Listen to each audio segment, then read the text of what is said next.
All right, everybody, welcome to episode number 1 of the 2023 podcast season for the Tiger Minor League Report. I am Rogelio Castillo. Alongside me is Chris Brown and our special guest, the voice of the Erie SeaWolves, Regange, who thank you for taking the time on this Sunday evening. I was expecting some, so I don't know why I expected some culinary cuisine or something along those lines, because every time you'll send me pictures every once in a while, I'm like, man, he is eating good. Somewhere, Greg is always eating good. Yeah, we did. So tonight, I don't know if I can pull it up on my phone here, but we did. You can see it on my Instagram too, Raj. We did some pork chops.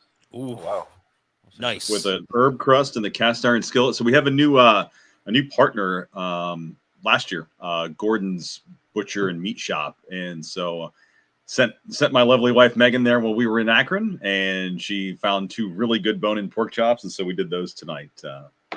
outstanding. Little cast iron skillet action. No grill tonight, but cast iron skillet.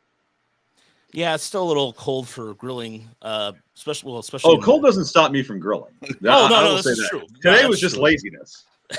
Yeah. Well, that was one of the things that we learned from our trips out there last year was how good of a cook you are, and your history of cooking, I guess, through your heritage? Yeah, that's great heritage.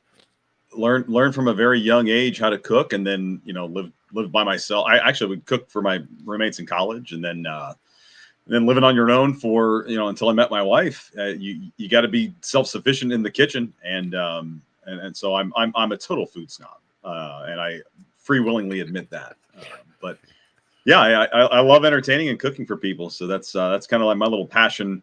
So for me, it's a de-stressor. Especially, if we have an off day, I'll sit in the kitchen for 4 hours and just make random things. And I always get the call from the other room. Are you sure you don't need help, honey? And I'm like, no, I want my time. Let me sit here. I put on my Greek music. I sit there and I just cook away. And yeah. Did you go to Greece this off-season? We did. We were just there.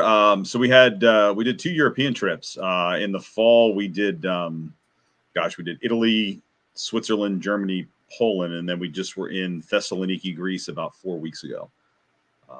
So yeah, it's awesome. Traveling man. Yeah, I wanted to say this summer, but I forget it's the winter. Yeah. Yeah. Unfortunately, I don't get to go on those trips during the season, and it never fails. Like my wife went to Ecuador last summer, and it's like, boy, that would be a really cool one to go to, and couldn't go because of baseball. Didn't you go to Australia too? She was just there, yeah, Australia and New Zealand, and so yeah, it's been quite the recuperation time for her the last week. I was gonna say that's the jet lag must be insane, but oh yeah, yeah. It's still Akron. Yeah, yes. New Zealand, Akron. Akron's the rubber capital of the world, and also correct. the home of and there's no kangaroos. Yes, and there's also the Black Keys came from Akron too. So if you're familiar with that band, and LeBron James, yeah, and wasn't there the home of the Zip? Where are they? The Zips? Yes, they are the Akron Zips. Yeah, Zips. Okay, yeah, they're the strange name. I guess Akron isn't far from where you grew up too, right? I didn't even think about that. About 40 minutes from where I grew up. Yeah, so not too far at all. About as close as you get from the Eastern Lake. Right? No, this is one of those trips where I if someone were to look at the schedule and see we were in Akron, I didn't tell anybody, no friends or family. I'm like, yeah, I just need a couple days to study, the team, and just I didn't need to be bothered. But yeah, I usually get, it's not like Dylan Dingler numbers in Akron with the pass list. I mean, I think when he first got called up, there was about 1,000 people over the course of a 3-day weekend. But Adam Wolf is from Milan, Ohio, not too far away, and so he had about 50 people there this past week, and then Colt Keith from his time in Ohio when he was in Zanesville, he had quite a few folks up as well. So a bit of a homecoming for a lot of the guys, it's cool to see. Yeah, we'll get to Erie shortly. So, but for everybody, for the first time, we have now, and you can super chat us. So if you want to ask us questions and to provide some donations, as we're going out to Erie on Tuesday, it will be there Tuesday and Wednesday for the SeaWolves home opener. So we're looking forward to that. And so, yeah, if you want to just chip in a few bucks here and there, there's a super chat button on YouTube. So now that we are a channel that can make money, by all means, you don't have to do it. It's not obligated, But if you No, want they have to do it. They have to do it. If they're consuming the content, kick these guys $10 for gas so they can get to Erie. All right. Well, yeah. You know what was wild? Speaking of gas, so I drove to Akron, and the gas prices in Ohio were actually higher than Pennsylvania. First time I've ever seen it. Yeah, I paid $3.79 a gallon in Akron. That's more than here. And when I got to Erie last night, it was like $3.69. So it was like, whoa, what's going on here? I think it's $3.45. Yeah, we're going to have to gas up at Michigan. Yeah. Right. Yeah. Gas up before you cross the border. I was just pumped that, you know, I checked the radar or the forecast, and I'm like, man, this looks like an awesome week for baseball in Erie. Yeah. You know, I did a little homework yesterday and went back and found like the past. So our stat portal goes back to 2005. And so I went back and I tried to find all of our opening day temps from that period on. We've only had 3 opening days in Erie of 60 degrees or above since 2005. Wow. And so this will be the 4th this nice. Week. And each one of them had crowds over 4,000. So hopefully Erie steps up in a big way this week. But the weather's looking fantastic all week long. You know, knock on wood, we actually might have a homestand in April where we don't have to touch the tarp. And that is a miracle. I mean, no rain in the forecast all week. And by the weekend, we're in the 70s.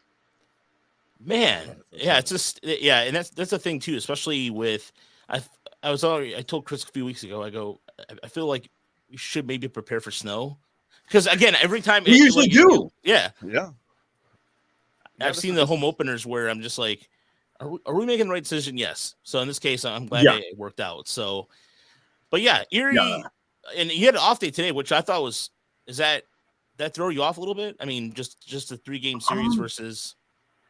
You know, it's so Richmond and Reading were the only 2 that played on Easter Sunday. I kind of like it. A couple days off. I know there was a few guys that came to the field today and through, and they're going to actually have a workout tomorrow to try and work out a few kinks from the past series. But you know, it's kind of nice having a couple days off because, you know, while tomorrow is normally an off day for me, I got to be in the office. So this was kind of nice to actually have a day off after that first road trip. And quite frankly, I mean, it's tough to draw on Easter. I mean, we've had Easter games at home in the past, and people have, you know, they go to church there with their families. It's tough to draw those games in the minor leagues. So I'm very happy that the way it laid out this year. So let's just go right into Erie because a lot of our fans are big fans of Cole Keith and but our performance yesterday that was by far one of the best other than the Tiger prospects we've seen so far. Toledo right now is doing a lot of where both Toledo, Erie, and all 3 are doing where their starters are going 3 or 4 innings or just kind of on strict pitch counts, obviously because they're ramping up. But yesterday, what I saw yesterday, Chris and I divvy up the various teams. So I said, I'll do Toledo, Chris, and I was at the Tigers game. I was covering the Tigers, and he's like, I got Erie. And then I just, by the, I think it was within an hour, the game got out of hand. And I just started watching Jason Beck, who sits in front of me at the press box. Him and I were both watching Ty Madden and just doing one of those things. We're just like, what is a curveball going? And it was insane. And Greg, I know you've witnessed, and they won yesterday 3-2 in 11 innings. That was a hard fought game for them. But comparatively speaking, the Friday was Friday with the Walk Fest. I'm sure yesterday was just kind of like you were thanking the gods there. Yeah. No, Friday was miserable. I mean, flat out miserable. That was one of those where I even said on the air, neither team deserves to win this game. It was so bad. 10 walks on each side. I think 3 or 4 hit batters between the 2 teams. And by the time it was all said and done, I think it was the feels like temp of like 33. And so it was just awful. And so nobody could get a good grip on the ball. It was terrible. But yesterday was a fun day. Watching Ty go out there, and you know there's been a lot of Ty Madden doubters, and you know his fastball's flat, and just you hear it all. Everybody giving reasons of why somebody isn't good instead of the reasons why they can be very good. And I thought Ty really came out yesterday, and that was a statement game for him. Obviously, the way it ended last season, you know, he started that final game of the year for Erie. It didn't go according to plan. And I think really, you know, you look at him and then you look at the job Brant Herter did 2 nights ago. I talked to Gabe Alvarez about it quite a bit. And, and I think we both had the same assessment where those guys just looked so tired at the end of last season that they didn't have anything left in the tank by the end. And to see what he did yesterday coming out and just blowing away the Ducks was just incredible to watch. And I see what we have on the screen here with is that him from yesterday? That's sick. I saw the yellow jersey and I'm like, wait a minute, no, threw me for a loop. Yeah, he struck out the first 6, and I mean, they weren't even the first ball that was put in play was in the 4th inning, he had a pop foul in the 3rd to end that inning, and then strike out to start the 4th, a ground out to short, and a strikeout looking to end his day. One of the things that I was very happy to see this year when I talked to Gabe right before we got started, and I said, what are the starters going to be, 3 and 50 to start? And he goes, no, actually they're turning it a little loose this year. With their first time through the rotation, they were going 4 and 75 as opposed to what they were last year. And one of the big issues that we dealt with last year was we didn't have enough innings available to match how many games we had at the start of the season. So our starters were only going 3 last year to start. So that extra inning and the extra pitches that these guys are having this year is huge. And so, I was happy to see that Gabe Rebus and Ryan Garco and everybody on the pitching side kind of recognize that, hey, we can't leave these teams short on pitching just because of limits, and let's do this sensibly this year. And they did that. And quite frankly, you look at what our starters have done. Madden 4 innings yesterday, Brant Herter 2 days ago 4 innings, and Wilmer Flores 4 innings, and neither of them, all 4, did not allow a run. So it's fun. It was fun to watch this weekend in Akron. Bullpen struggled. So can we still win the GM's money there? That ended up being the title screen for the YouTube video. It nice. That it was like, oh man. Maybe he should have given us all $100 for making us play a 6:00 game on a getaway day and having to get out of our hotel rooms at noon. Oh God. Yeah, it's stuff that nobody thinks about right there. Yeah. I know our guys wanted to win yesterday's game because they're like, it's April, it's cold. Ain't nobody going to be there, and they're shooting off fireworks to nobody. And I heard so many players complain about that. I'm like, guys, I get the business side of things, but I agree with you 100%. Yesterday should have been a day game. But, hey, you know what? Erie got in there and got a W, so that's really all that matters. Yeah, I when we talked to Akil Badu yesterday, that was one of the things that he took a flight. So he left Omaha at 4:30. He got up at 4:30, took the flight out at 7:30. Went to his place in Perrysburg, picked up his stuff, and then went to Detroit and was in there. Like, we didn't see, no one saw him we didn't know until 25 minutes before the game what happened. And so we're just trying to figure out exactly when he got there, but he came off and he got a couple hits. He got a couple hits today, but that turnaround to play and then play a game like this is kudos. I mean, yeah. It's not easy for those guys when you have to get up there quickly. It's that's tough sledding. But back to Ty. One of the things, and I don't know if you guys can quite pick it up on video watching what he did yesterday, but he had a confidence about him that I didn't see last year, and he was more poised on the mound. He's not an emotional guy, so it's kind of tough to read between the lines.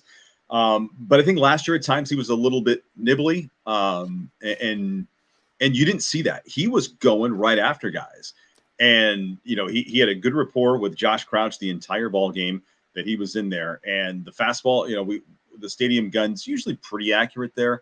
Touched 99 twice, 98 once. He was sitting 94 to 96. Slider looked absolutely filthy. And then he threw a couple of changeups where I'm like, okay, that looks a little better than he had last year.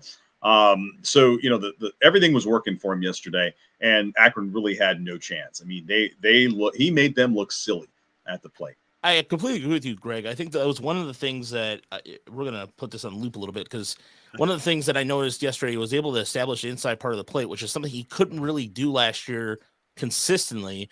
Correct. And the first thing Chris noticed too was the leg kick a little bit. Chris, what you were talking about? It stood out to me. I was like, I don't remember that. He used to just bring his knee straight up with kind of his leg, I guess, sort of like at a right angle, and now it's kind of kicking up a little bit or kicking back. And I don't know what difference. You don't have the split screen for us here, so we can see the comparison. Oh, yeah, I should do that. Yeah, we could do that, but and then I don't know if it is just his slider or if he's added a knuckle curve or something like that, because there was a lot of hard down action on his breaking balls that I don't remember last year. So, and the fastball, it really had some late life on it. And again, when he got to us last year, that workload for him last year was quite a bit. And so I don't know if he just didn't have that late life on his fastball last year. But you saw it yesterday. I mean, he looked really good. And if he can continue to do that, then he's not going to be in Erie very long. Yeah, he might be at a major league level. That curveball, I couldn't get. I'd never seen. Yeah, that fastball he just threw there. That the little bit of like almost had a little bit of rise action on it at the end. Yeah, there's some good tailing action on it. It was getting on. It was getting on hitters quickly. And this is where I got last year. I can't do the split screen, but we can kind of you can kind of see the difference a little bit here. And this is against. This is the last. Oh yeah, yeah. There's a difference. He gave up a home run. But look how flat the fastball looks there. Yeah. And it's not doing what we saw yesterday. Now that was a good slide there. Yeah, but he was nibbling a little bit. Yeah, nibble. It seems like he's fallen off a little bit to the left too. But yeah, it that's one of the interesting things about this season and a lot of the assignments this year. And I expected Madden to be in Erie, but a lot of guys are repeating levels this year. Flores, I thought might go to Toledo, but it sounds like they just kept so many, non-roster guys from spring that everybody got pushed down a little bit. But you're getting to see these guys for a second straight year, and that happens fairly frequently in the minors, but not necessarily with prospects. So yeah, you can get a good idea at what they've changed and what is different. And I mean for Wilmer, he wasn't dominant in that opening day start. And I'm kind of looking down at my card from that day. They no extra base hits. The walks are what got him into a little bit of trouble. He walked 3 in those 4 innings, but he ended up striking out 6. With Wilmer, I think it all boils down to the changeup, and once that pitch is fully developed, that's when he gets elevated to Toledo. But I think that sort of exposed him a little bit late in the season last year. Was that it wasn't quite there, and it's a pitch he's been working on for a couple of years now. And talking to Gabe Alvarez about it, he thought it was much improved, and seems like the organization agrees it was much improved over what he did last year. And so I think that's positive steps in the right direction for Wilmer. But they don't seem to be rushing him. They're not really rushing any of those guys right now. If they were rushing him, they would have all started at Toledo. I think they just, there's a big difference when we see Gavin Williams, and that's a guy you're like, okay, that guy has no business in Double-A. I mean, at all. That kid is rock solid, and I don't know what the Guardians could have told him to say, let's send you back to Akron after the numbers you put up last year. Like, that doesn't quite equate. But you want to see that kind of level of dominance before you start pushing a young guy up. And Ty obviously yesterday looked equally as good as Gavin Williams did a couple of nights ago. I mean, I think Williams had struck out 9 and Ty bested that with 10. But Wilmer's still a little bit of a work in progress. The pure stuff is there. He was again poised on the mound the other day, but he just wasn't as comfortable. And it could have been opening day jitters. So I'm really looking forward to his second start to see how he looks. But he just, again, solid start, nothing that really jumped out at you. I'm not terribly surprised to see him here. Speaking of kind of things that we're surprised to see was Trey Cruz starting in center field and then Feliciano starting in the outfield, and both have never played the outfield. And yet, I mean, I know why. Perhaps it's because mother is an invention of invention is, or however you say that terminology. The Tigers are trying to get creative, and I understand why, because you have Colt Keith there, you have a Gage Workman, so we're going to put Cruz. And from all accounts, I ended up looking back, and he did a pretty good job, and he's off to a good start. He's already hitting 375. He's 3 for 8 to start the season. Greg, this is a guy who I know that the Tigers, in terms of he's not been on the prospect radar side, but Chris noticed yesterday something seems in terms of his hitting mechanics seem a little different. He just overall seems more mature off the field and on the field. And, you can't argue with what he did those first 2. I mean, he only played 2 of the 3 games in Akron. He went 0 for 3 the first night, but drew 2 big walks. So I know, he had 81 walks a season ago. but drew 2 big walks, and then one of those was with the bases loaded. So he's showing patience at the plate. And then yesterday, I mean, the 2 doubles he had off the wall, if that's any other ballpark or just a little warmer, those are a couple of home runs. So the ball's jumping off his bat very nicely. And then opening day, I think, Rod, you may have texted me about Cruz because he had started in center that day. And the first – he saved a run in the first inning. Akron had a runner at second, and Brian Lavastida sent one to straightaway center, but left center. He was playing towards right, and his closing speed, I'm like, okay. When it came off the bat, I'm like, Akron's taking the lead in this inning. And all of a sudden, Cruz just chases it down and makes the catch. When Gabe told me prior to the season starting, we're getting Cruz back and we're going to actually play him a little bit in center field, I'm like, okay, let's see how that goes. Because he's actually looked pretty good in spring training. So I guess they started him a little bit down there. And look, the bloodlines are there. He's a ball player. And so, he's got speed and he's got some good instincts, and his reads on the balls were very good. Again, short sample size, but I like what I see out there. Feliciano, I know Gabe, one of the things that Gabe was really pushing for was to have 3 catchers on the roster coming out of spring. And he's got that with Rodriguez, Crouch, and Feliciano. Mario, he's not fast in the outfield, but he wasn't a liability by any means. I mean, you're going to see him at first base a little bit too, I would imagine, at some point. So he's a guy that they value that can go in multiple positions. And, that's one of the big things organizationally right now is they're looking for those type of players who can be plug and play at multiple different spots. And the more spots you can play in the minor leagues and you show more value to the organization, then you don't know when you're that next guy that gets up there. If you've pigeonholed yourself into that one position, that's all I'm going to play, that's all I know how to do, you might not get that opportunity as opposed to a guy who's playing 2, 3, maybe 4 positions. Yeah, one of the things that I found interesting in the game yesterday, Josh Crouch was wearing it a little bit. He was 0 for 4 with 4 strikeouts. He had a tough day. And then there was looked like they got crossed up, and it was a pass ball and then a throwing error. It was like, oh man, like he's having a tough. And then he goes out and he gets the game-winning hit, and I was like, hey, that's nice maturity or whatever you want to call it. But like not getting down after such a rough night, I was impressed with that. Yeah, it was funny because I turned to my broadcast partner. I'm like, well, this is going to be interesting at bat to start the 11th inning. It's either going to go really well or really poorly. And he did not look good in his first 4 at bats yesterday. I mean, it was like, okay, this isn't like good Josh Crouch at all at the plate. I mean, he seemed like he was very tentative, a lot of check swings, like unsure of himself at the plate yesterday. And then he gets in there in the 11th inning and just shoots one through the side and puts Erie back on top. So, again, offensively, he's a work in progress. We saw that last year when he was up with Erie. Yeah, had a big home run down the stretch for the SeaWolves, but just didn't look quite ready at the plate yet. So I think it's going to take some time for him. And there's no shame in that. But he's looked solid behind the plate in the 2 games he's caught. Guys are comfortable throwing to him. And I know the organization's very high on him. And, it's the interesting thing is going to be is you've got 3 catchers on this roster right now. All are expected to play quite a bit. What is going to happen when Dylan Dingler gets back? I'm guessing you guys got a nice donation because the looks on your faces was like, So wait, I got a drop for that. I actually created a drop for that. Hold on, let me find it. Oh, all right. Yes.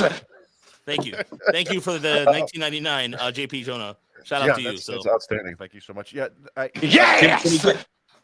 Can you like cut a touch them all time from one of my calls? That's when you get. Oh, you know what? That's actually a really good idea. Well, I want to. Every time you get a donation, I'll be donating. I'm going to start just like Venmoing like pennies, so I could just tune into you guys and touch them all time. Thanks. As long as you don't like start charging us for your trademark phrase. Michael Buffer. I mean, one of the tough things about there were just so many walks this weekend that it was kind of like nobody really got a chance to hit a ton. I think Colt Keith had the big double on the opening night. Yeah, but only like one other hit. Just not a ton of hitting going on because of all the walks. So it's. I mean, the walks. That was for sure, but. Yeah, I mean, and yesterday we finished with 8 hits in the game, so that eclipsed the total of both of the first 2 games. It was 3-3 and then 8. I think you chalk up some of it to the cold, but a lot of it to the walks. I mean, pitchers on both sides had a very hard time finding the strike zone, more so on Akron than on Erie. I don't know what they ended up walk-wise with yesterday. So both teams were at 4 yesterday, so much more understandable numbers there than what we had 2 nights ago. But yeah, it's it's tough. You're dealing with cold temperatures. You're sitting there, and you're especially 2 nights ago, 35 degrees, and you're sitting there seeing 6-7 pitches in at bat, and you're not even swinging. It's like, yeah, it was not good baseball all around. But it's tough to hit in that situation because you don't know when a strike is coming, if it's going to come. And clearly 2 nights ago it didn't come. Yeah, I was just going to say, even with the struggle of grip, yeah. Yeah, and that was one of the things, like you mentioned earlier, you talked about Brant Herter, and what you saw from Brant Herter last year was not what we saw in West Michigan or what they saw in Lakeland last year. He just wasn't, and he's not a guy with like great stuff, but in the lower levels he was really locating well, and it seemed like he did that more in his debut. But it was he still walked a couple guys because I think it was super cold. But I think you got a better look at him. But then poor, Dylan Smith comes in his Double-A debut, and it's just a nightmare. He can't seem to locate at all, and I felt really bad for him. Dylan came in, and before he even threw his first Double-A pitch, there was a pitch clock violation on him. Yeah. And so I'm like, oh boy, this is not good for a guy making his debut. Just gets into the game. We've got a lead at the time, and then boom, pitch clock violation. I'm like, oh, this is not going to be pretty. Yeah, he came in, and it was pretty ugly for him. He walked the bases loaded, and then got an out, but then gave up the 2-run single, and ended up giving up the 2 runs that day. Then they brought Yaya in. He struck out a pair. But yeah, that was a tough outing for him. I'll be interested to see. I'm trying to think. Is he going Wednesday? Maybe. I'm not sure. It's Gibson Long tomorrow, Tuesday, and then I can't remember Flores and Dylan are one of those, either Wednesday, Thursday, or whatever. So might be Wednesday. You guys might be lucky there. That'd be awesome. Another guy that came, a new guy to your bullpen, Lane Henderson, who came in the minor league draft, right, Chris? Yeah, Rule 5. Yeah, came from Corpus Christi or something. Yeah, we saw him yesterday. He looked good. Where did he go? He went 2 innings. He went struck out 4. Came in after Lesher, so he did the 6th and the 7th. Struck out 4. Gave up a single. Gave up a walk. He has a violent delivery. Yeah. My goodness. I mean, he is over the top, like just straight over the top, and then his head almost looks like it's going to hit the ground on his follow through. Like, wow, this is pretty wild to watch here. But yeah, no, he looked fine yesterday. One of the knocks on him was command issues coming into this season, and we saw the 1 walk, but he seemed like he was commanding everything pretty well. Really good changeup. That was a devastating pitch for him in the series when he pitched those 2 innings. So yeah, I'm looking forward to seeing him out there again. But I think for a guy like that, like with any minor league bullpen guy, it's consistency. And if you show consistency, you're gonna get elevated. If you don't, then you're gonna be stuck at a level. But yeah, he's an interesting guy to watch because I didn't quite know what to expect. And we pulled up some video on him after opening day because we figured he was going to pitch one of the next 2, and he did. And it's like, okay, there's something there. I don't know if his arm's going to go flying off his shoulder and hit the batter in the head, that way. But like, it's a violent delivery, but his stuff's good. And so we'll see what he can do. But I like him in that bullpen for sure. I mean, it kind of reminds me of Tom Browning, the former Reds pitcher, a little bit, where he kind of fallen off a little bit, almost to a certain extent, when he falls off towards first base side. And then he broke. I remember the game where he broke his arm on national television. That was we don't need that. Yeah, we don't need that. That doesn't happen to Lane Henderson. No. Yeah. But Erie, I mean, the one thing about the SeaWolves roster, and this is an example, we were just talking about this with Dan Hasty, the voice of the West Michigan Whitecaps, is that Erie has gotten, because the Tigers addressed the minor leagues, several minor league signings for AAA. It seems like Erie's got a look and feel to it. Like, for example, I honestly thought Chance Kirby was going to start in Toledo because we all did. Yeah, he dominated the last 2 months. He was I think he's one of the reasons why I thought that Erie was able to win the division last year, because of him being able to just come out and either start or out of the bullpen. He was such an effective pitcher. But in terms of I really think this year, even with the influx of possible guys from high A, in some aspects, I think, Greg, this is a team that could compete or win the division again. No, I agree. And Gabe has said as much. He was very happy with his team as it broke camp. I think the Tigers did a good thing by going out and signing guys for Toledo. And I'm sure there are plenty of guys, and I talked to a few of the guys in our clubhouse. Like, look, they know they probably have pitched or hit well enough to be at the AAA level, and it's just simply a numbers game and a new regime. And it's unfortunate for a guy like Kirby. It's unfortunate for a guy like Johnny Valente. And even an Adam Wolf, who went out and was in big league camp for a little while with the Tigers this spring, who put together, from what everybody has said, a pretty good spring training, and to have him back here this season. So, I think that there are two ways to approach that as a player. You can sit there and you can be, the pouty pants guy in the corner and not happy at all, or you can use it as a little extra motivation. And the sheer reality is, and this is not an indictment on Tiger regimes of the past, but I guess it sort of is. We're not graduating players anymore. And for a long time in the organization, it was, okay, I've got my report card from Lakeland. Now I'm going to go up to the next level. And now, well, I pitched to, year in Erie. Here we go. You get an A+. You're going up to Toledo next year. That's gone. Those days are done. And so now is a matter of, what have you done for me lately? And there is an onus upon all of these guys to produce at a high level. And if you don't produce, you're going to be out. And I understand that's harsh, but that is the business side of this. And especially now with domestic roster limits at where they are currently and where they will be in the future. You have the draft every year in when are we drafting now? July? July 17th, I think. Yeah. If you're not a guy, you become expendable very quickly now. And that wasn't the case in the past, even more so now. And so a lot of these guys who are here need to produce in order to, number one, try to get to that next level. Number two, to keep a job.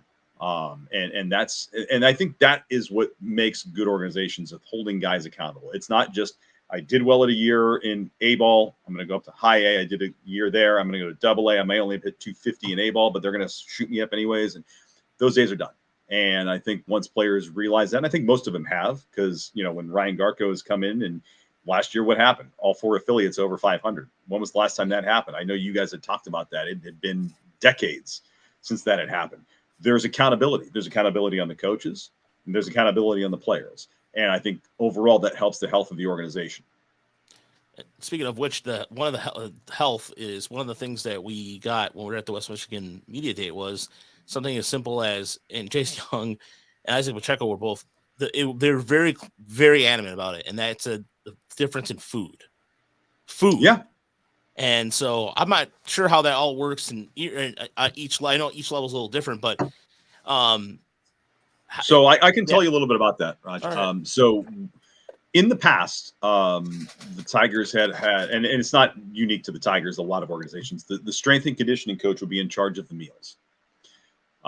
So when the player development license stuff happened a couple of years ago, before that, there was, X amount of dollars that were given to each affiliate, and the clubhouse manager sourced the meal.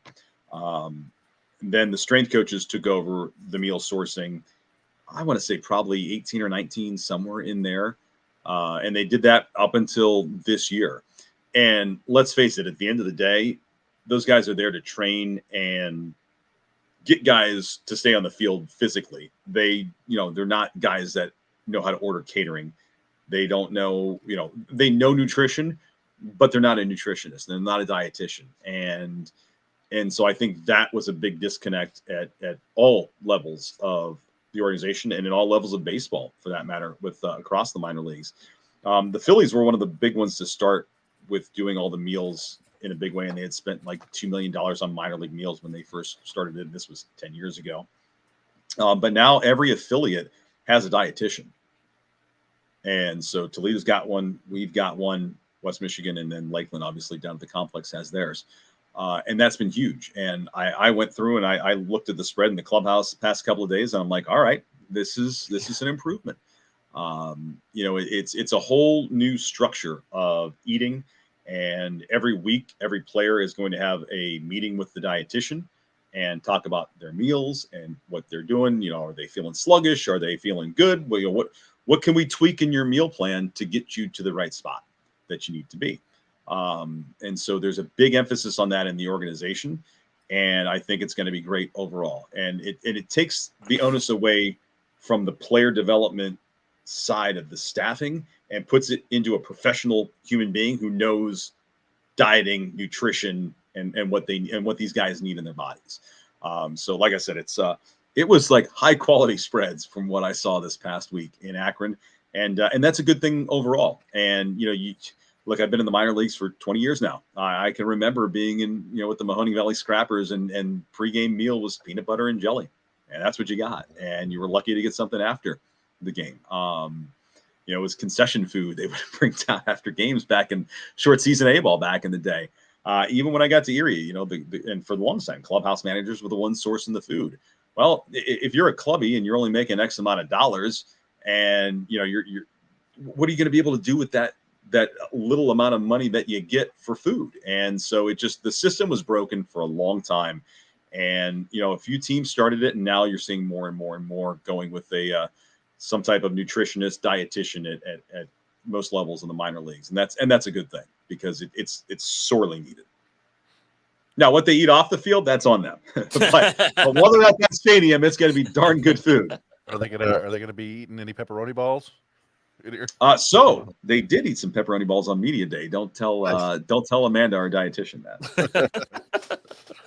They're going to be there on Tuesday and Wednesday. The pepperoni What's balls? that? The pepperoni Oh balls? yeah, we sell them every night. All right, I have to try them. Because I was going to ask you about that. We're selling too many shirts. This is the problem right now. We sold out of like 3 shirts. Oh man. See, okay. Is that a thing with his in terms of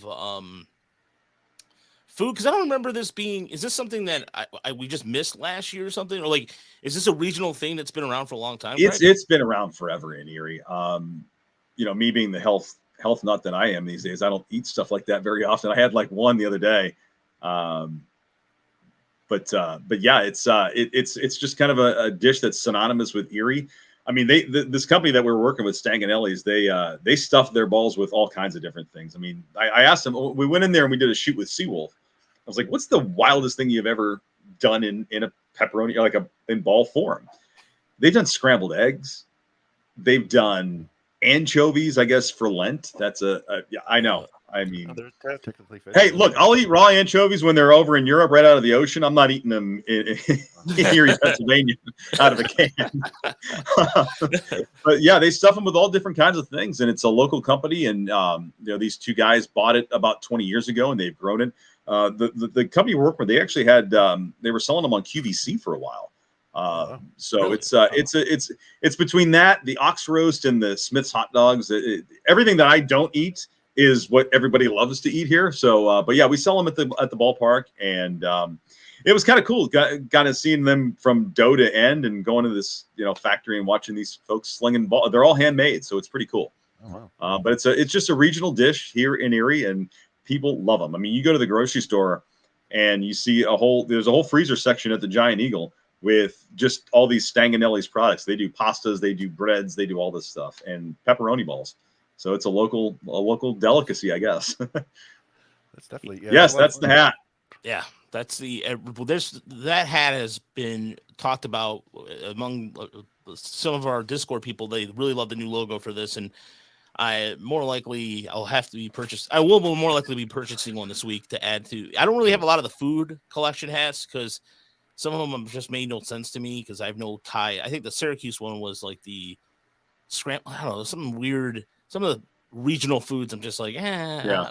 But this right here is a good looking hat, and also, you know what? I should pull up the picture of what they exactly look like because I have that here. Because now all of a sudden I wanted to see that. Like, all right, what am I going to be entitled? And look at this. Oh, look at that. Yeah, there you go. Yeah. Here's if you can. Yeah, here's Adam Wolf eating the pepperoni bowl. Yeah, he's slamming it down. Yeah. Hey, Wolf. Yeah. Hey, Wolf. We and thankfully we actually got so they wore the new Howling Dead jerseys on opening day. We didn't have enough hats for everybody. Wow. We have so our poor merch director, she pulls enough hats for the team every year, and so she bases it sort of on like the hat sizes of the previous couple seasons. So she pulls the size. We had more than enough hats for the guys. Yeah, we have a team with some large heads this year. And what's the one thing we didn't have in stock? Howling Dead large hats. Like we sold through so many of them, and I think we have 2 guys that have a size 8 head in the clubhouse. I'm like, wow, that's a large hat. So thankfully, knock on wood, that they will be here in time so we can actually wear the correct uniform combo on Thursday when they debut on the field here. But they are sharp. And but again, we can't, between the Howling Dead and the Pepperoni Balls, we literally cannot keep stuff in stock. It is wild. That's awesome. Yeah. People definitely love those logos. That's funny. I'm in my head. The wheels are spinning about who's new on the roster this year. Who might have? I'm thinking Diego Rincones maybe. Who else might have a size 8 head? But yeah, I mean, we have some large guys in the clubhouse. Yep. I mean, look, I'm always the shortest guy in the room. I mean, maybe unless it's like Yaya, I can kind of see him basically eye to eye. Kirby's a little taller than me, but otherwise I'm looking up at everybody. We have, I mean, what do we have? 3 pitchers who are 6'6"? Yeah, large human beings down there. Yes, Wolf and Henderson, I believe, are both 6'6". Flores is pretty tall too, right? Flores 6'4". Bergner's like 6'5".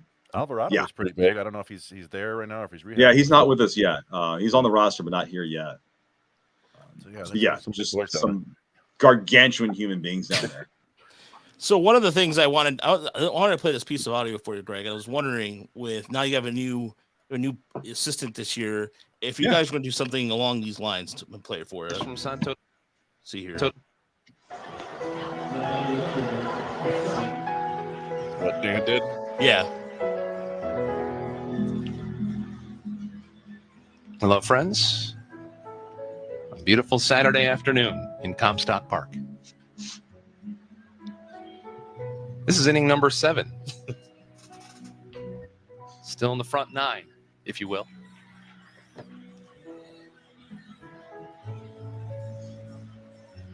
Eric Pinales hails from San Cristobal. All I want to know is, do they have to pay royalty rights in West Michigan? It's about 30 kilometers to use from this Santo music on the Domingo air?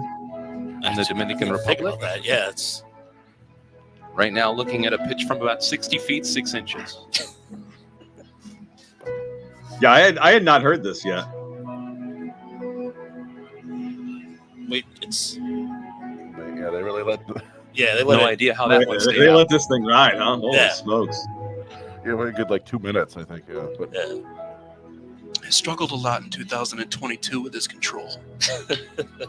Nate was going for A like fine hit, deep to left center. Was he trying to be Ian Baker Finch to? Off the wall. Yeah. Lucas Dunn into second base. Exquisite.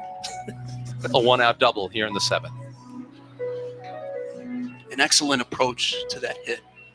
Patient, able to line it up, deposit it into left center field. Got it into the short grass out there.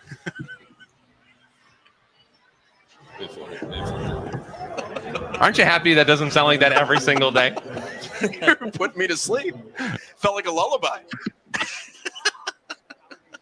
we were. Well, yeah. Go ahead, Chris. Oh no, I went out there for opening day. I'm excited. This is our first Erie opening day, at least my first Erie opening day. So I'm excited for that. I went to West Michigan, and I was just chatting it up with Dan and Nate before the game, and somebody came in and said, "Hey, we got a hot mic going on. Like, people down there are talking about salty language." We're like, "Oh no!" First of all, I thought the guy was just messing with us. I thought it was like, "Oh, this is something you do to announcers," but no. Apparently, it wasn't us. We found out it wasn't us, but there was some other hot mic going into like the suites where people were hearing a bunch of people swear, and like, oh god, it seems like an announcer nightmare. I was like, that's always a fear. Yeah, I've never understood that. Just to kind of the mic is always hot, as I tell people. Yeah. Yeah, that's why mindfulness. As I mean, you guys know our director of entertainment, Jason Doherty. The other day we were testing the radio equipment, and I don't know how Greg Coleman didn't hear this in his office. But Sam and I are trying everything on. We're making sure everything works for MILB TV, and Jason, comes in. I want to give it a shot. He gets on the headset.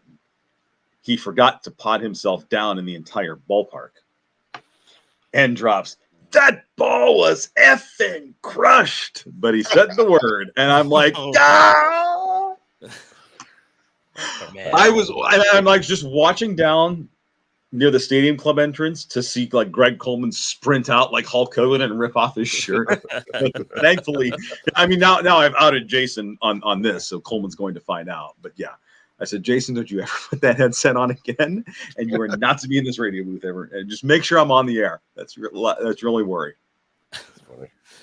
So let's quickly go through what happened with Toledo. The Mud Hens were actually off to a really good start in terms of their offense, and sharing the same traits that Erie is in the sense that, yes, was Akron's pitching bad? Yes, it was. But 19 walks through 3 games.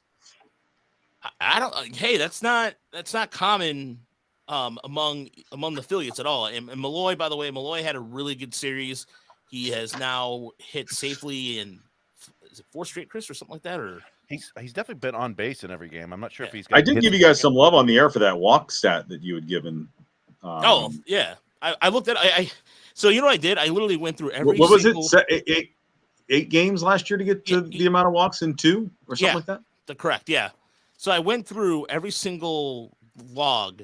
I went to the Erie website, went through and took every game and just wrote it down in a notepad and just and I showed Chris how I did the math. Yeah, the math. Yeah. Yeah, and no, You remind me of Dave Littlefield now.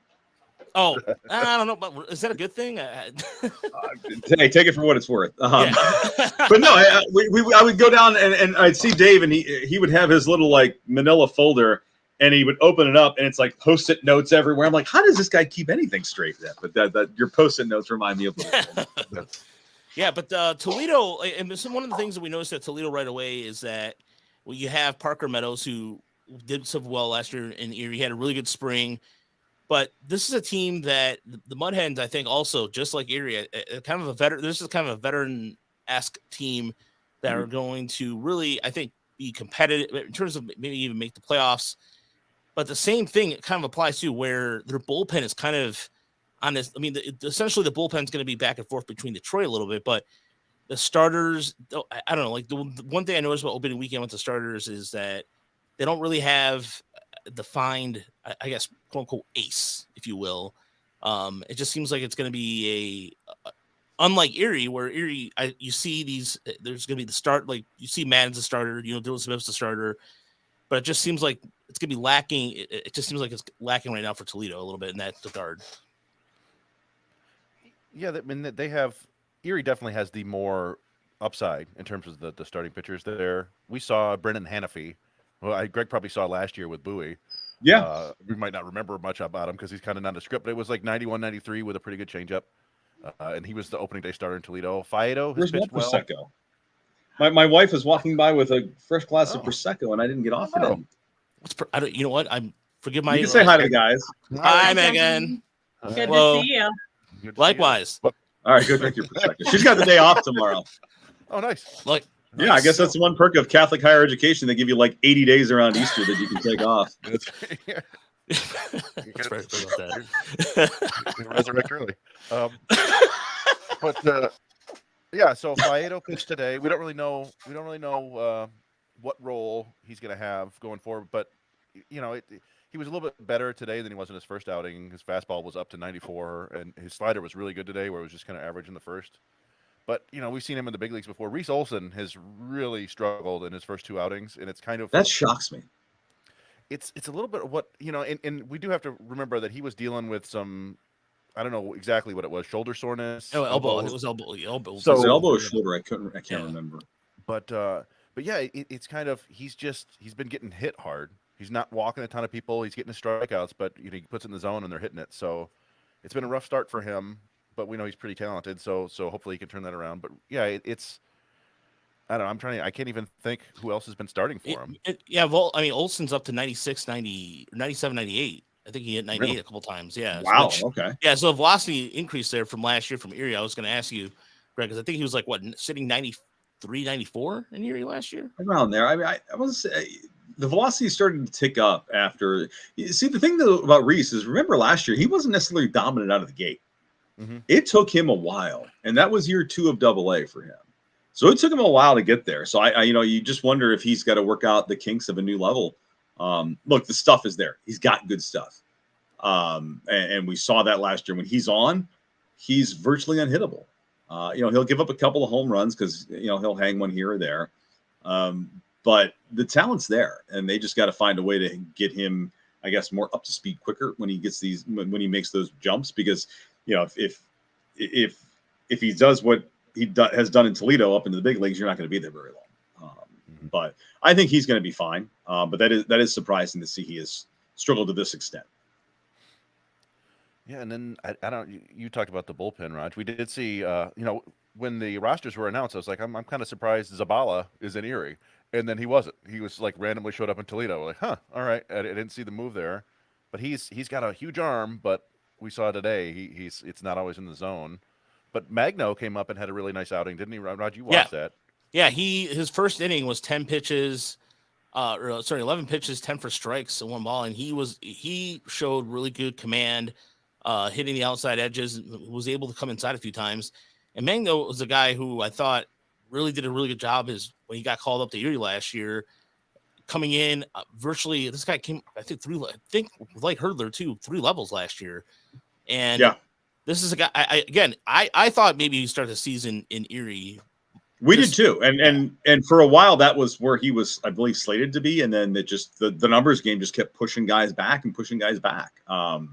The roster I had gotten, internally prior to the season, and you just knew there was going to be movement happening.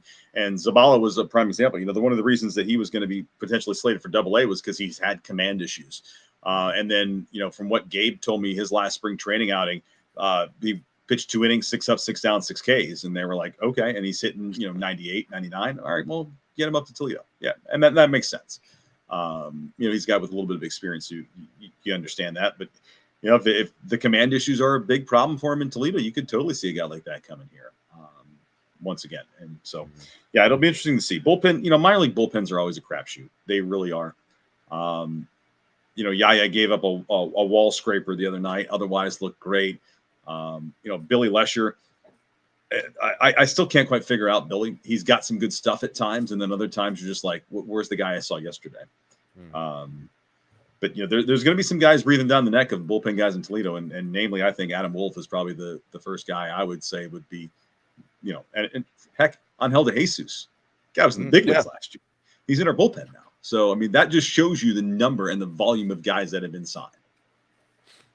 Yeah, and you saw Brennan White plenty last year, and he's so far so good in Toledo. So there's some options. It's just he's going to, in my humble opinion, and I know nothing. This is just me. If he does in Toledo what he did last year in Erie, he's going to be in the big leagues before you know it. That's one guy that AJ Hinch loves. The organization loves him. He's going to get some opportunities, I think, and probably sooner rather than later. Yeah, he's on the 40 man, so that always helps, right? Yeah, we'll call him. He's pitching well, and he's on the 40. Let's do it. Yeah. I did want to take a quick look at Lakeland. Not much Lakeland's got a lot of 19-year-old arms. We were talking about this earlier on last week, but there was Winfield Perez, who's on a rehab assignment down in Lakeland. I'm not sure. Do you think, Greg, at some point you might see him up in Erie again? I don't know anything. Okay.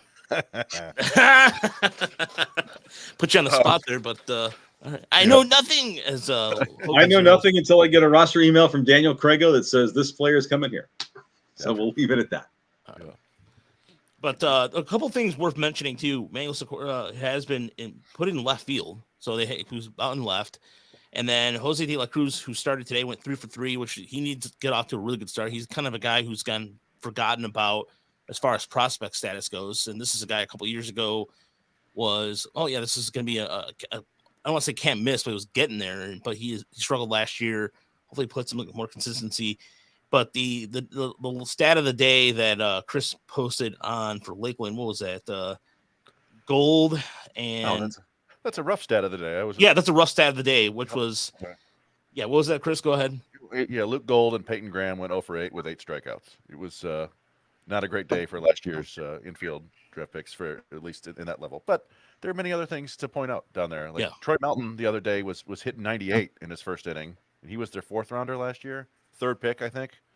Now I have no idea if it's an effective fastball or if it's just really hard, but that was interesting to see. And then you got guys like Ulysses Campos, who had a pretty interesting outing, and Marcano, a couple of younger guys that are, under the radar, but will probably be making their way through the system this year and next year. So there's some fun down there. What a but great name, Ulysses, huh?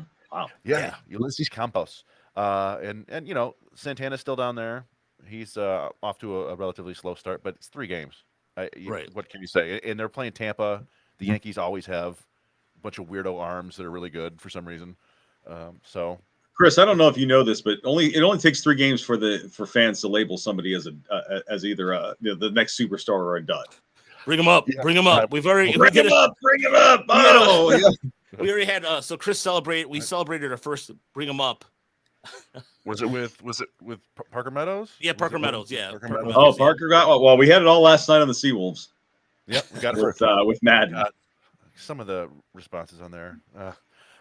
But no, like we get with Madden, we've had it with Malloy, we had it with Lipsius, we've had it with Meadows. With people, bring them up. It's just the way it goes. But Well, you bring up, this is something I do want to touch on.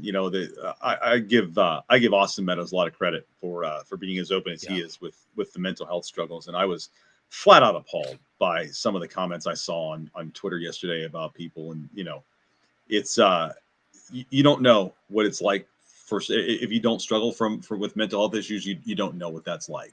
And for anybody that calls themselves a fan to be piling on that guy who has had struggles in his life, that's so I give him a lot of credit, and I give the organization credit. I thought Scott Harris handled it with great class, and that was good to see, and I do hope he gets better, because this is bigger than baseball.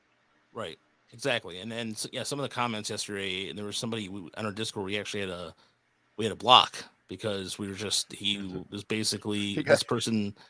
Yeah, I got very 24-hour timeout. 24-hour timeout. But still, nevertheless, I don't have patience for that whatsoever. As somebody, as somebody myself who have experienced it firsthand. Yeah, and, right here. Yeah. So exactly, it's a stigma even in the Hispanic community too, where it's just like it's not talked about very often as openly as it is now. And so for him, we just hope not everything but the best, and hopefully everything gets better for him. So. I've been fortunate to have never dealt with anxiety, but depression since I was a little kid, and like all that stuff. I can't think of anywhere I would want to be less if I had anxiety than in a professional sports environment, where just thousands of eyes are looking at you, and you feel like everything you do, like it caught Daniel Bard again recently, which is a real bummer, and you just think back to like Dontrell Willis, what he went through. Yeah. When you just die for these. And I saw that firsthand when they sent him down to Erie that year. Oh yeah, that's right. Just to see his struggles was just, and that was tough to watch, because I mean the Dontrell I remember was watching him pitch in the World Series, and then to see him and where he had become is tough. And a lot of people don't realize that all these organizations have and the Tigers do as well, with mental skills folks that can help players out, and sometimes it's more than they can handle. And obviously with Austin, it's an IL stint for him, probably just to work some things out. But they have mental health assistance for all these guys, and I'm not sure who it is now in the minor league level. It used to be Brian Peterson, but he's no longer in the organization. But he would come 3 or 4 times to each affiliate, and just be there for the guys. And so every organization has people like that, and I do think that they are really starting to take this very seriously, because this is a game where, gosh, there's ups and downs and so many highs and so many lows, and it can be an emotional roller coaster from one day to the next. And to see that these organizations are taking this seriously is a good thing. And I think Major League Baseball as a whole is starting to take this more seriously. Yeah, and again, there's so much more data out there for it too, and that helps. Correct. And people talk about their experiences and having that kind of, first say it, but the testimonials, if you will, for lack of a better word, and I think that goes a long way, because it shows that players are not robots, and we can root for the jersey, but also that person there's somebody in that jersey. So. Yeah, you can pay a guy. You can make the argument. Well, you're making $40 million a year. How can you not be happy? How can you have this and how can you have that? Well, you know what? People do. Yeah. Yeah, I mean, you got to treat it like it's different, but you got to treat it just like any other injury, right? Like this is something that is making you not be able to play to your fullest ability. Now that won't stop. Fans will complain about injuries too. Just go back to look at the news about Jackson Jobe. But yeah, and again, this is just so I've never, you bring up injuries until you have one, you don't know what that's like. You always see NFL players or even baseball, you pull a groin, and I'm like, well, how painful could a groin be? And then about 4 years ago, I was running and I pulled my groin, and that was about as unpleasant as it could be. So I had a new respect for anybody who ever has a pulled groin in professional sports, because I couldn't even walk around the house. It was that bad. So yeah, people complain about injuries all the time, and it's, why is it taking this guy so long to get back? And it's like, well, everybody's body heals differently. I can give you each a paper cut on your arm right now, and I bet one of you would heal quicker than the other. It's life. And yeah, if you go, you let us take 15 swings in the cage on Tuesday. We'll see how long we survive before breaking something. Like, my spleen. Yeah, I just wish fans a lot of times would just kind of chill out with some of these things, and even the pressure on these minor league guys. They don't want to go on Twitter and see call them up every time they have a base hit. Like, well, let's pump the brakes a little bit here. Yeah. So speaking of bumping the brakes, in terms of if you want to donate to the super chat, by the way, if you want to help us, again, there's a super chat feature available on the Tiger Minor League side of things. So if you want to donate, great. If not, no big deal. It is a big deal. Give him money. I think it's thank you, Greg. Yeah. All right. Well, thank you, Greg. I appreciate that. We did get a question. Is it your opinion that over all the hitting development for Detroit kids are getting better or the same, or he was just curious? This is a question from our friend Stop It. So yeah, the overall development. What's the question? Is the overall? I think they're trying to make changes. I think the jury's still out. There was a lot made of the hitting situation up in Detroit last year, but from a minor league hitting coach standpoint, I think they got some really good guys teaching it right now. Unfortunately, we lost John Murray here in Erie. And he's now we have Francisco Contreras. So I don't know Francisco all that well yet. But I do think there's so many more resources available for these guys now from a hitting side of things, and just by the sheer volume of boxes that show up with every little gadget and gizmo to try and teach these guys different ways to hit. I've been encouraged early from an Erie side of things. Obviously, the couple of games there were some high strikeout numbers because of the starting pitchers. But the approaches at the plate have, for the most part, been a little better through a short period of time. I think we saw that in Erie all last season with Johnny Marion here, and why am I blanking on Toledo's hitting coach? He was in Erie. Mel Hughes. Is he still the Hens? Or is he up? Yeah. Oh, is he up in the big leagues now? I think he's up in the big leagues. I think Mike Hessman. Yeah, Mike Hessman's back down. We had Hess here before, so he's great with the young guys. And the philosophy is going to be the strikeouts have got to go, and we need the ball put in play. And I think you're going to see, and we're already starting to see that now with how these rosters are made up in the minor leagues, and who's going to be getting the playing time and who isn't. If you're going to be a guy that strikes out 3, 4, 5 times a night, you're not going to see the field as much. And so I think that's, there's an onus on that as well. But I do think the overall philosophy is starting to change. We're not there yet in the minor leagues, but you can absolutely see a difference. And, it's even down to like how, we're using pitching machines a lot more during batting practice now to simulate different pitches. I mean, it's getting better. Yeah, I was just going to say that seems like something that's a new development. And so Tuesday is opening night in Erie. Yes, sir. Yeah, so we got the first 2 promotions. So if you get there on Tuesday, you get a magnet. First 1,000 fans get it. And the second day is Howl at noon. So if you had a chance to do the Stadium Club buffet for $30, Greg, talk. I mean, again, I'm just telling, promote this as much as you can, because this is a good deal. No, absolutely. The Stadium Club is $30 for all you can eat hot dogs and sausages and Pepsi drinks. So that's a good one there. $2 Thursday. You talk about a night. I don't know hope we're prepared for this staffing wise, because it's going to be 70 degrees and probably our first 70-degree day of the year, and it's $2 beers. So we might get crushed. But that's also the debut of the Howling Dead. And of course, I didn't have any Howling Dead stuff to show off, but that's the debut there. Schedule posters on Friday. Not a ton promotionally going on the first week. Because generally speaking, you don't put a whole lot because you're usually looking at 40-degree temps. But Jackie Robinson Day on Saturday, we've partnered with is it 100 Black Men of Erie. Is that who we got on there? Yeah. Yes, that's who it is. So we're partnering with them on that. It's a rally tell giveaway, and then Sunday is just our normal Sunday routine of family fun day and catch on the field. But yeah, Thursday opening night and Thursday night we're going to get crushed. So hope to see a lot of people out there. And we always say to those who are Tiger fans in either Michigan or in Toledo, we're not that far away. It's worth it to come out and check out the ballpark here in Erie and see a lot of really good talent. So yeah, that's the Howling Dead stuff there. Yeah, very cool. So very cool. The script is, I think, my favorite part of the jersey. So we'll be out there Tuesday and Wednesday. If you are in the Erie area, want to come by and say hello, we'll be doing our thing, running around. We got a radar gun this year now because we got and you know what? It's got spin rate on it. Wow. So we have somebody that definitely helped us out with get that. Cool. So Greg, thanks again for taking the time this evening. Tell your lovely good to see you guys on the screens, and we'll see you in person in a couple days here. All right. Thanks, man. Have a great night. All right, safe travels, and people donate to these two. Give them money. They do a lot of work. All right. Thanks, Greg. We'll see you, man. All right. See you guys. See ya.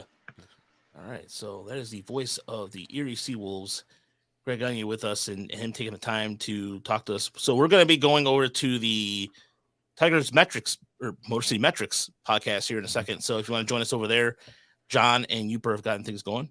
Well, just a quick run through West Michigan. Yes, let's do a quick run through. Yes, it's such a thrill to have Greg on here, and I just want to talk about Erie the whole time, but we did want to touch on. We saw West Michigan started 3-0. Yes, you played that Dan Hasty clip, which was really basically went viral of him doing a baseball game like a golf game. But we were out there for opening day, which was a very cold day, and it was a 1-0 game. But the Whitecaps ran into a really good pitcher from the Padres. What's his name? It's Iriarte.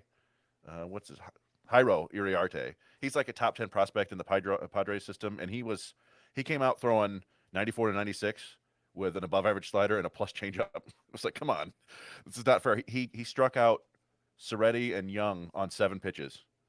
That was impressive.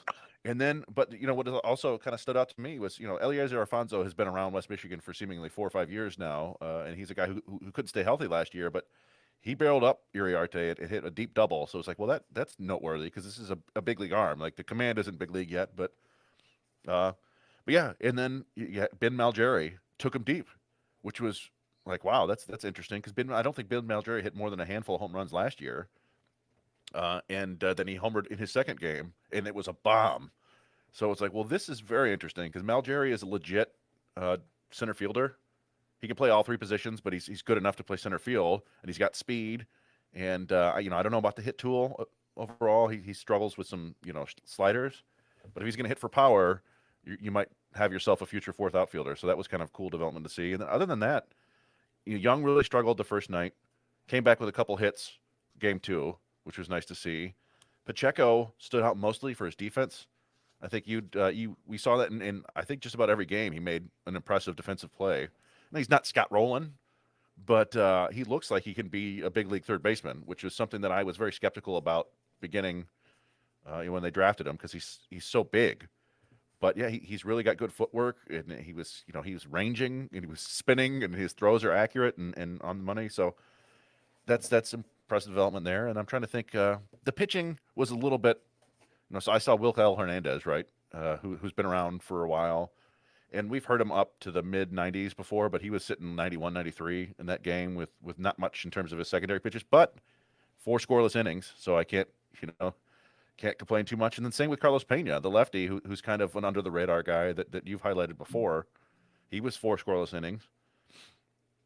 That's a good stat right there. Thank you. Sergio, that's a good pull there. Thank you.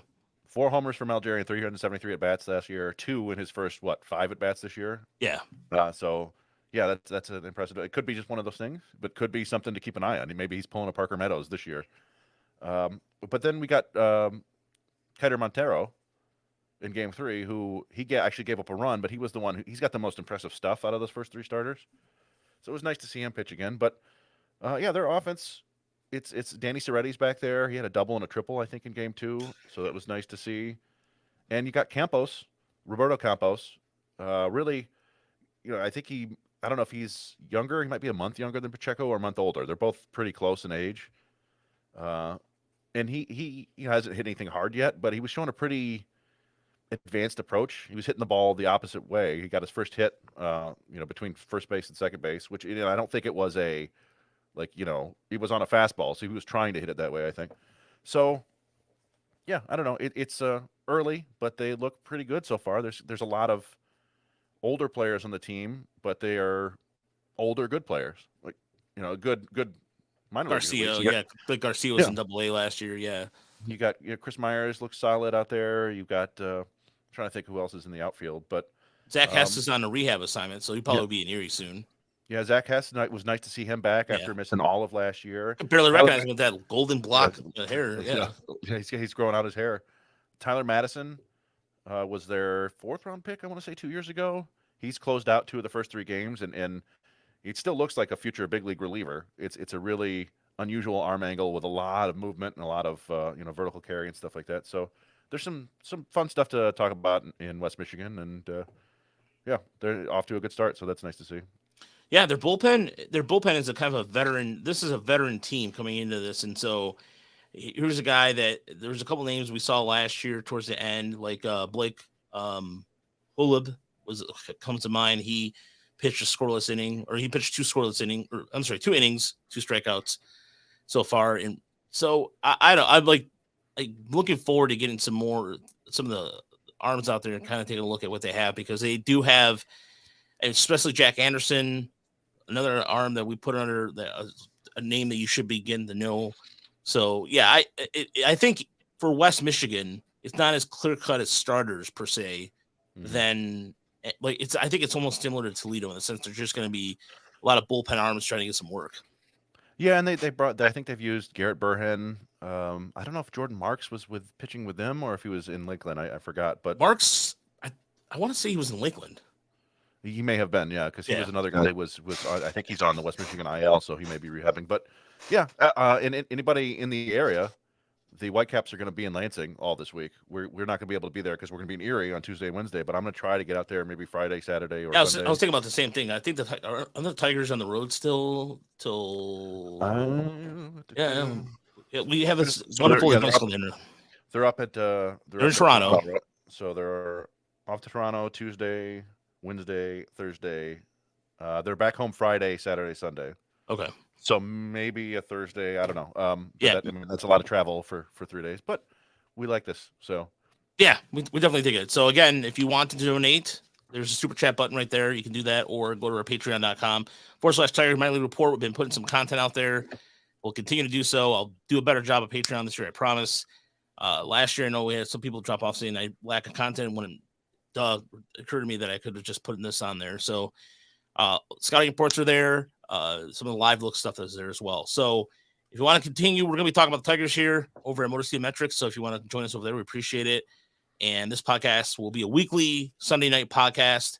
So we'll be doing weekly podcasts with this going forward with the Tiger Minor League Report. So if you haven't subscribed to us on iTunes, find us Tiger Minor League Report podcast and Spotify or wherever you listen to podcasts. So thanks so much for checking us out live this evening. We appreciate it. Again, thanks to Greg for joining us. It was huge of him to come on the pod. We'll be out there Tuesday and Wednesday. So if you have any special requests for us or any kind of special notes you want us to take a look at any certain players, just let us know.